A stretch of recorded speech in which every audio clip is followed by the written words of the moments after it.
Avant de parler le cas réel de l'événement du 28 septembre 2009, Monsieur le Président et les assesseurs, le procureur et ses substituts, les avocats de la partie civile et de la défense, des accusés et surtout des victimes du peuple de Guinée, sous votre permission, je me tiens sous le guide de l'Esprit Saint de Dieu, qui est la puissance de Dieu, qui est Dieu lui-même, de dire que la vérité est priée pour la mémoire de tous ceux qui ont trouvé la mort et de tous ceux qu'on n'a pas encore retrouvé leur corps, en les accordant le pardon de tous leurs péchés et que leur demeure soit au paradis. Et je demande à Dieu qu'il nous aide à retrouver le lieu où ce dont qu'on parle ici, qu'on n'a pas retrouvé leur corps. Que Dieu vienne en aide pour ma population de la Guinée qui est assise et constituée dans l'idéologie ethnique, religieuse. Car c'est Dieu unique, c'est lui seul qui appartient la gloire. Qu'il aide la Guinée à aider, à unir le peuple de Guinée pour une Guinée unie, réconciliée dans la paix. Priez pour la bonne réussite de cette transition dirigée par le président-colonel Mamadi Doumbouya, chef de l'État, chef suprême de l'armée, premier magistrat et tous ses compagnons, d'être guidés par l'Esprit Saint de Dieu pour réconcilier tous les Guinéens, qui va mettre fin à toutes les haines, les douleurs de tous les Guinéens. Je sais et je crois par la foi que j'ai en Dieu, que le Dieu d'Abraham, d'Isaac, de Jacob, de moi-même Marcel, a accepté cette prière. Amen. Le jour réel du 28 septembre, jour malheureux de cet événement, que moi-même j'étais pas au courant de rien. J'étais au courant de rien. Si vous pouvez avoir événement. Nous, on ne suit pas radio. On ne suit pas télé. Un garde-corps qui regarde la télé, c'est que tu ne gardes pas, tu ne veilles pas. Ou bien tu as écouté.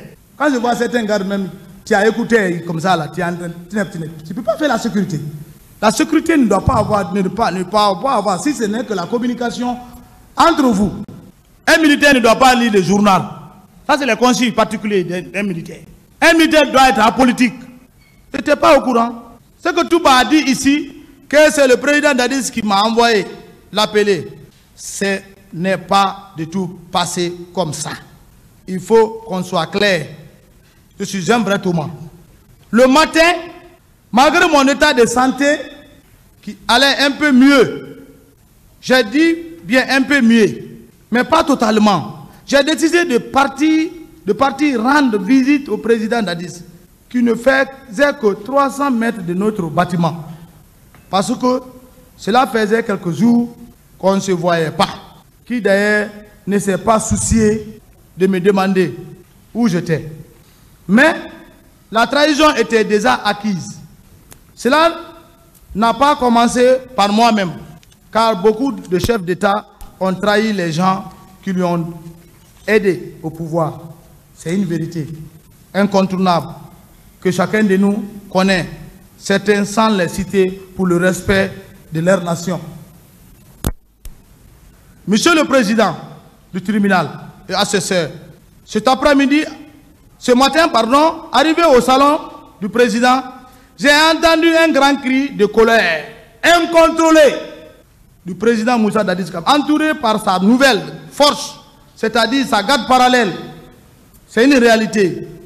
J'ai entendu dire à Makambo et autres que j'ai déjà envoyé le ministre d'Antidrogue, Tebro. Qu'est-ce que vous faites ici? Il faut les mater. Ces leaders-là sont qui? De ne pas obéir à l'autorité de l'État. Tebro me rend compte sur le terrain, sur la situation, que ça ne va pas. Et d'ailleurs, je vais m'habiller et aller. Et aller sensibiliser ces populations. Ils vont me comprendre. Vu la situation, moi je suis venu le saluer. Si je pouvais avoir un cache-court ou bien un peu de moyens pour que je puisse aller à la mer. Je viens, je le vois. Moi, j'étais étonné. La preuve est là.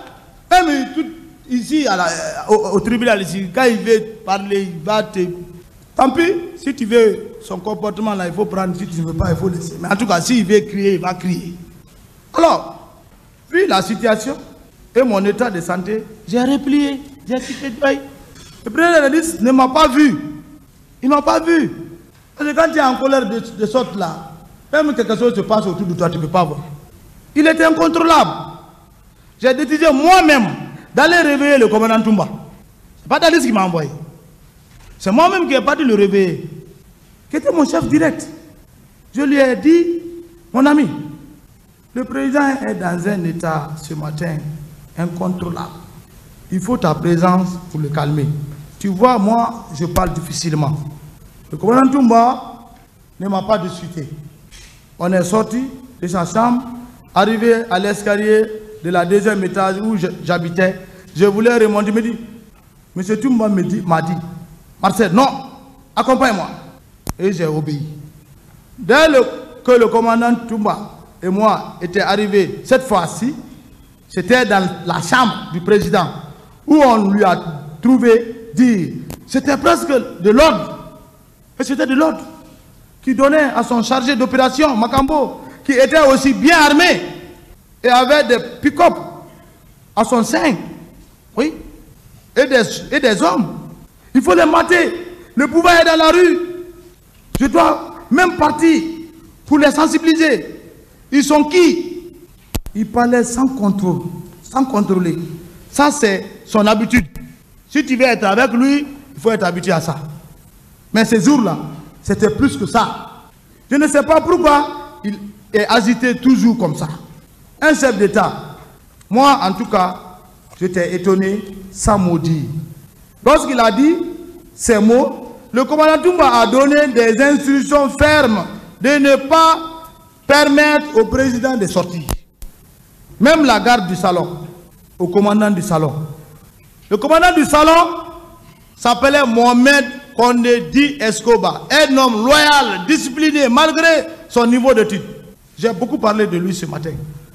Un vrai soldat, c'est-à-dire militaire, qui a beaucoup travaillé pour l'avènement du pouvoir du président Dadis. Il était toujours présent pour veiller à la sécurité du président. Même lui, il fut un moment, on lui faisait la guerre à cause de son petit poste par cette garde parallèle. Même un jour, si je me souviens très bien, est-ce qu'on va venir me dire qu'on veut l'enlever au salon comme commandant du salon du président? C'est moi, Marcel, qui est venu dire la vérité au président Dadis. Si tu fais cela, ce n'est pas du tout bon. Tu as commencé à nous trahir. Je l'ai dit la vérité. Moi, ce n'est pas moi maintenant. Même moi, je n'ai pas de poste. Mais le jeune. Et puis, si tu fais cela parce qu'il n'est pas de notre ethnie, tu nous as écartés. Mais tu as choisi un chemin brisé. Et n'oublie pas qu'on a fait un pacte. Et on a juré. Si tu nous trahis, tout tombera sur toi. Je l'ai dit ça. Il est là. Il faut être fier.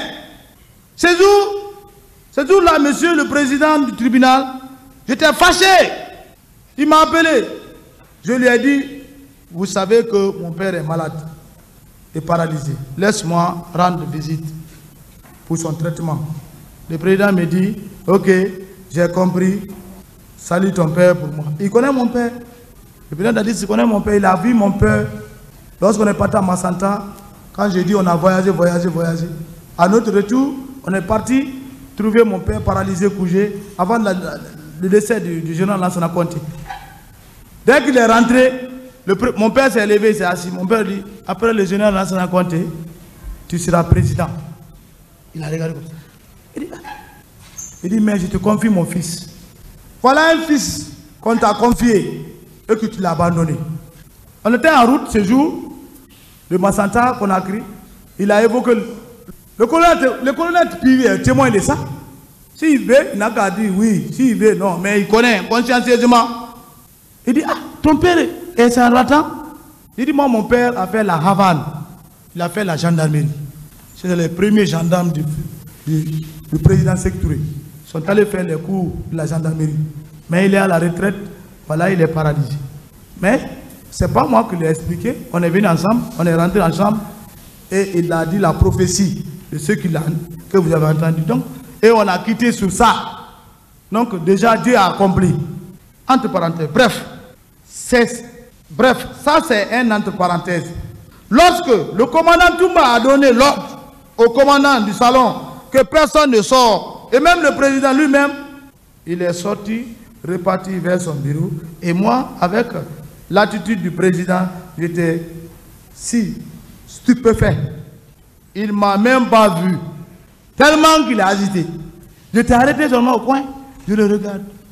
Il dit, ah, c'est l'homme-là qu'on a choisi pour être président. J'étais dessus. J'ai dit au commandant du salon que moi, je rentre chez moi, au domicile, qui est toujours au camp. Je ne sais pas si Escobar même a pris prendre attention sur ma parole. Parce que lui-même était surpris de l'attitude du président. Et moi, Marcel, j'ai rejoint mon domicile familial à la cité Panival, qui est une cité située au cas Alfaya, où logent que des officiers. Monsieur le président du tribunal et les assesseurs, monsieur le procureur et substitut, étant chez moi à la cité Panival, située au sein du cas Alfaya Diallo, j'ai pris place à la véranda, qui fait face à la grande route, qui traverse le camp. Mon père m'a appelé qu'il veut prendre un peu de l'air. Ça, c'est le matin. Ça, c'est le matin. Qu'il veut prendre de l'air en lui faisant promener un peu dans la cité pour prendre de l'air. Il me dit de lui porter sur sa bicyclette d'handicap pour les handicapés. Je n'ai même pas retardé, ça. Je suis habitué à faire ça. Quand je viens à la maison, je trouve mon père, je le mets dans son siège de vélo là, d'handicap là. Je le fais promener moi-même. Il aimait ça. Parce qu'il est habitué au cas Alpha, ça fait longtemps, il est avec moi. Donc, dans ça, j'ai ordonné à un neveu de m'aider et c'est ce qui fut fait. J'ai pris moi-même, accompagné de mon neveu, pour le faire promener un peu dans la cité. Et mon père m'a demandé, pourquoi tu étais absent dans les 2 jours? Là, j'ai juste répondu, ah papa, vous savez que garder un président de la République, ce n'est pas du tout facile. Mon père me répond, mon fils, tu as raison. Je ne pouvais pas le dire, j'ai fait un accident, tant, voilà, quelqu'un qui est paralysé, on veut même stabiliser les mémoires. Il ne comptait que sur moi, donc je ne pouvais pas, il fallait parler comme ça. Je ne voulais pas lui dire que j'avais fait un accident de circulation sans savoir que mon père fut un gendarme dans notre pays qui avait beaucoup bénéficié, qui avait bénéficié sa retraite depuis 1994. Il s'appelait adjudant-chef Bernard Guilavogui, il fut retraité grade adjudant-chef. C'est dans cette promenade, juste sur la route, sur la petite colline, une bretelle qui quitte la grande route et qui vire vers la cité Panival.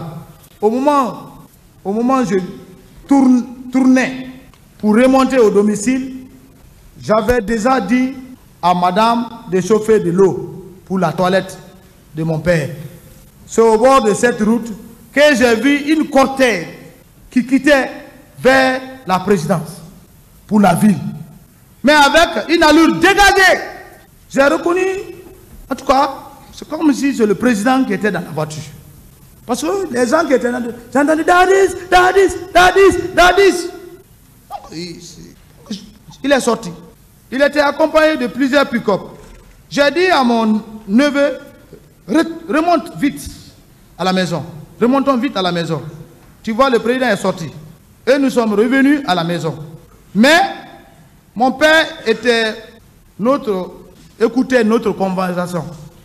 Assis dans son siège de vélo, m'a dit, mais tu dois partir, car tu sais que tu es un élément clé de la garde présidentielle.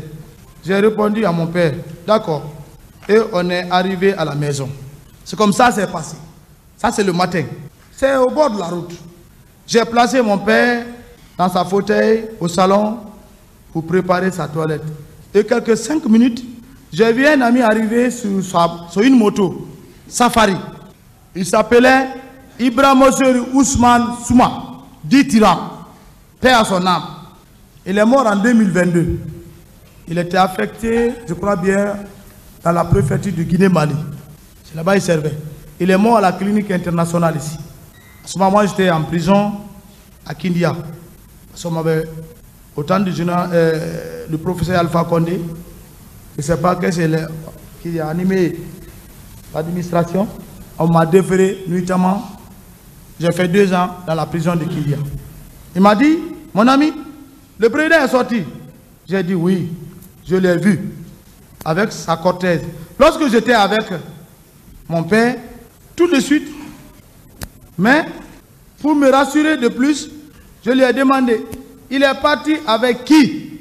La personne qu'il m'a citée était Feu Makambo et certains soldats habillés en béret rouge. Mais je n'ai pas considéré, car mon premier souci était de faire la toilette de mon père. Et madame m'a dit que l'eau était déjà prête. C'est en ce temps que j'ai demandé à Thuram, mon ami, tu n'as pas vu le commandant Toumba? Il me répond, ah, j'ai vu le commandant Toumba sortir après. Mais j'ai vu un civil à côté, escroc. J'ai dit, quel civil? Parce que moi j'ai dit, ah, civil. Il dit, quel civil? Il me répond, là, je n'ai pas vu sa physionomie. Mais il est parti après la sortie du président. Lorsque j'ai appris que le commandant Toumba est sorti, pour la sécurité du président, cela m'a motivé de les rejoindre. Ça, c'est tout qui m'a motivé. Car c'est ce qui était la base de notre pacte qu'on avait juré avec le féticheur Fromo pour la protection du président. Et d'éviter de ne pas avoir un mauvais sort. Nous sommes africains, c'est clair. Vouloir jouer avec ce pacte, tu risques d'avoir un mauvais sort. Ibrahim Ousmane Souma fut affecté à Guinée-Mali après l'événement du camp Makambo et fut tombé malade et évacué à la clinique internationale où il trouva la mort. Cela m'a trouvé en prison à Kindia, comme je l'ai dit, en 2020-2022. Tyrann ne pouvait pas me donner une information fausse. Et d'ailleurs même j'avais constaté et vu. Bref, en ce temps, j'ai dit à mon ami Thuram d'aider mon petit neveu à faire la toilette du papa. Et moi, je vais rejoindre le président. Thuram voulait que je parte avec lui. J'ai dit, non, reste et aide mon neveu. Car tu vois, je n'ai pas de jeunes, je n'ai que des jeunes sœurs ici. Pour ne pas avoir la nudité de mon père, il faut rester. Thuram ne m'a plus discuté. Et il s'est mis à la tâche que je lui avais confiée. J'ai pris la route de l'autoroute avec une vitesse et allure pour rejoindre le président. Monsieur le Président, ce n'est pas la première fois que le président Dadis pouvait sortir sans nous tenir informés. C'est lui qui a créé tout ça. Parce qu'un président, si tu dois sortir, il faut des services de reconnaissance sur le terrain et qui te donnent les renseignements qui viennent à la recherche à base de cette information que tu peux bouger d'un point A à un point B. Mais lui, ça vient dans sa tête seulement, on me dit à côté, c'est fini. Maintenant vous entendez maintenant, il est tel, dans tel coin. Vous êtes obligé de quitter le lieu pour le rejoindre. La preuve est que le jour où le président sénégalais, M. Abdoulaye Wade, l'ex-président du Sénégal, était venu à Conakry, c'est dans un talqui que M. Toumba fit être informé. On était d'ailleurs de retour de Koya. Il fallait vite rejoindre le palais du peuple, car le président avait déjà bougé pour le palais du peuple. Avec cette allure, j'ai fait un accident. C'était mon premier accident. Heureusement, j'étais seul dans une petite voiture qui a fait 2 fois acrobat. J'ai entendu en sous-sous, lui, il est mort. Mais c'est Dieu qui protège. Le commandant Toumba a garé sa voiture et il est venu en courant vers moi.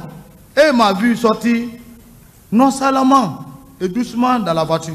Le seul mot que le commandant Toumba m'a dit, Marcel, tu as quel secret? J'ai répondu, toi aussi, mon commandant, tu ne sais pas que je suis un Thomas? Je suis un héritier d'un grand guerrier. Mon grand-père, il m'a dit, ah, laisse ça. Laisse tomber, monte, on va aller, vite. On doit rejoindre le palais. Cette voiture était irréparable. On a abandonné cette voiture là-bas. C'est après qu'on a envoyé quelqu'un pour dépiécer et vendre les pièces importantes. Arrivé au palais, on a trouvé encore Makambo Tegboro qui occupait la place d'aide du camp. Ils étaient autour du président. Et le commandant Toumba les a dégagés et reprend sa place d'aide du camp. Et moi, Marcel, je suis descendu pour la couverture de sécurité, pour toute éventualité, sans démagogie. Le président Dadis jouait un rôle Machiavel, divisé pour régner. Pour qu'en sortir sans informer ce nez du camp. Et même moi, Marcel, c'est grave. Mais voilà le résultat de la trahison. C'est pourquoi on est là. Même à Bambeto, c'est une vérité. Parce que les gens vont dire, ah, il a le papier. C'est moi qui ai écrit. C'est ma propre main. J'ai consulté personne. Que personne ne dise, ah, il l'a consulté, il est allé, Le commandant Toumba, lui, me connaît. Le colonel Pivi, il me connaît. Le président Dadis, il me connaît. Le colonel Tegboro me connaît. Ils connaissent qu'est-ce qu'il y a dans ma tête. Je suis un homme très calme. Si je vais parler, je vais parler. Si je ne vais rien dire, je te regarde. Quand tu finis, je te mets sur l'ordre. Même à Bambeto, soyons clairs. Il est sorti pour aller rencontrer les jeunes de Bambeto.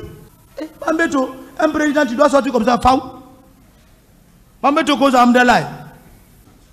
Ça nous dit, il sort dans les communications radio, Talki, qu'on a confus informé.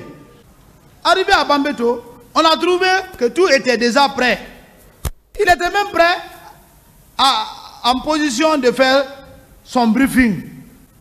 Et voilà, c'est notre arrivée même, qu'il a regardé comme ça, il a vu que Marcel et Toumba sont arrivés. C'est ce qu'il a freiné pour ne pas faire le discours. Il était au milieu. Les enfants sont là arrêtés comme ça. Là même ton ennemi, il peut te capter là-bas. On t'en dit, ta garde ne pourra rien. Tu peux rien. Un chef d'État n'est pas n'importe qui. Il était prêt en position pour son briefing.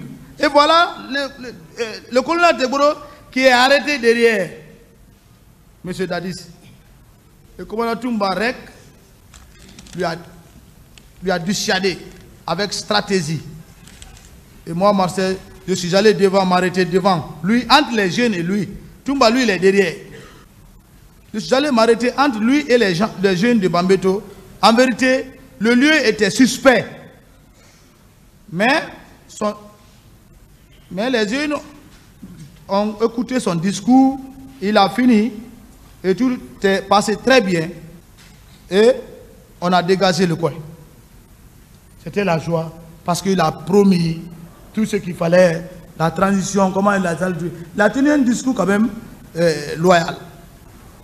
Et on s'est retourné au cas Alpha. Je ne peux pas citer tout. Même la porte arrière. Il pouvait sortir la nuit comme la journée sans nous informer. Il y a une porte. Même les jeunes de Imbaya, je n'ai pas écrit tout ça. Quand les enfants ont dit, bon, je ne sais pas si c'est les élèves qui avaient grévé, je ne sais pas. Il est sorti. On est allé le voir là-bas. Il a sauté la cour pour monter dedans. Mais quand vous êtes dans une situation, il faut assumer. Il faut être un homme. Bref, pour bien écarter la lenteur du tribunal, qui a une vérité, le président a dit pouvait sortir par la porte arrière sans le contrôle de sa garde. Sous le contrôle, pardon. Il pouvait sortir derrière la porte arrière sous le contrôle de la garde parallèle. C'est un président. On ne peut pas l'empêcher de faire ce qu'il veut. Celui qui a la charge d'opération de son exercice du pouvoir. Même la nuit. Sans que la garde du salon ne chasse. Vous pouvez rester dans le salon, lui il sort, il va, il fait ses affaires, il vient, il rentre. C'est militaire, c'est bon. Mais que ce soit dans le bon sens. Mais moi, Marcel, qui n'a pas de poste, je vais dire quoi dans ça? Je les observais seulement. C'est le président Dadis qui s'est trahi lui-même, divisé pour régner et nous écarter, surtout moi, Marcel. Le président Dadis a fait que mes enfants sont tous grandis derrière moi. étant en prison, sans secours, pendant tout ce temps, je ne mens pas sur lui. Il est là assis et son cœur lui parle. Même le commandant du salon, Escobar, ne sait pas comment le président Dadis est sorti. Je sais. Parce qu'il est habitué. Mais comme je n'étais pas en ce moment à la présidence, il viendra expliquer lui-même ce qu'il a vécu et vu. Si le tribunal lui permet. Parce que si vous voyez que je dis cela, car je n'ai pas vu au stade aucun membre de la garde présidentielle. Je dis bien. Parce que ce que les gens veulent entendre, Marcel est parti au stade. Je répète que je n'ai pas vu un élément de la garde présidentielle au stade que j'ai pu voir, reconnaître. Ah, parce que quand tu vois Sékou, tu vas dire, ah, Sékou, tu es là. J'ai reconnu personnellement le commandant Toumba, le colonel Tegoro et Begré et son groupe. Je vis rentrer en vitesse au stade Begré, je l'ai vu. Même Makambo. Je dis bien Begré, Makambo, qui d'ailleurs, que j'ai reconnu par sa petite hache, qui est accrochée toujours sur lui. Ah, comme un militaire, l'armée guinéenne n'est pas dotée de hache. Aucune armée. Un président de la République, tu vois ton homme d'opération, il a une petite hache accrochée. On est où? On est à la rébellion ou on est dans une armée régulière? Mais qui tu peux parler à qui? Il faut parler que lorsque quand tu parles, on te considère. Moi-même, j'avais regretté d'avoir venu, le salier, il a bloqué mon passeport. C'est à un moment donné, je suis revenu. Il dit, ah, oncle, mon passeport là, je peux avoir maintenant comme... Ah, le passeport. Ah, faire retourner, il me donne. J'ai rien dit. Mais au stade, je n'ai pas vu un élément du salon, j'ai bien dit, qui était garde-corps. C'est là que je dis que le président Dadis n'a qu'à prendre le courage et demander pardon au peuple de Guinée. Ils ont planifié. Il ne faut pas nous fatiguer. Monsieur le Président, c'est notre pays. C'est notre pays. Ça. Nous voulons une réconciliation durable, comme le Rwanda, qui a pour capitale Kigali, qui d'ailleurs est la troisième ville la plus propre du monde. C'est un pays africain. Mais ils ont tourné la page à l'aide de Dieu, guidé par un bon président, Paul Kagame. Nous aussi, notre Paul Kagame, c'est le colonel Mamadi Doumbouya, président de la République. Facilitons-lui la tâche pour mettre un bon soubassement. Que d'autres viennent construire des choses durables pour le bien-être de notre beau pays, la Guinée. Que le futur pourra profiter et arroser, de donner que de bons fruits meilleurs. Entre parenthèses, je vous dis que je ne suis pas sorti pour une deuxième fois pour confirmer le dit de quelqu'un. Mais dire que la vérité, ce que j'ai vu et vécu, et ce que j'ai fait, c'était le début du pouvoir. Il n'y avait pas de moyens de déplacement logistique pour maîtriser certains coins. Sachez bien que c'est une affaire militaire. Le commandant Toumba a oublié seulement. Il a oublié. Chez le président Mamadou Sylla, j'étais avec lui, là-bas. Mais on n'était pas parti pour le brigander. C'était pour qu'il nous donne quelques voitures ou pick-up pour faciliter notre plan de sécurité pour le pouvoir. Arrivé dans sa cour, on n'a rien pris. Il a donné 2 pick-up, 2, si je mets bonne mémoire, si c'est 2 à 3 camions comme ça, militaires, et a fait signer le commandant Toumba. C'était devant moi. Le président Mamadou Sylla, le politicien, le vieux, notre papa, il a fait signer. Il était même content Je ne sais pas si maintenant il y a d'autres militaires, après nous, qui ont passé pour aller le faire du mal. Parce que c'est notre pays. C'est la transition. Tu ne peux pas contrôler tout. Au même moment, et puis c'est le début. Il y a les brebis galeux. Mais nous, il a fait signer les boutiques, les camions et les 2 pick-up. Moi, il m'a offert. Tout m'a donné un. On m'a dit, Marcel, tu marches dans ça. Moi, j'ai pris une pick-up. Tout m'a pris. Et même, je crois que tout m'avait donné ta voiture, ta pick-up là à son père. Comme il a dit, c'est ça. C'est comme ça. Les 2 camions, on a donné, sous l'ordre du général Sekouba Konaté, au général Aboulaye Keïta, commando Farin. Et on a garé tous les 2 camions là à Bata pour rendre compte au ministre de la Défense, à l'époque, le général Sekouba Konaté. Parce que c'était des camions militaires. Quand M. Silla a vu que c'est les camions militaires, comme il était ami au feu général Lansana Conté avant, je ne sais pas comment les camions militaires là, nouveaux étaient garés là.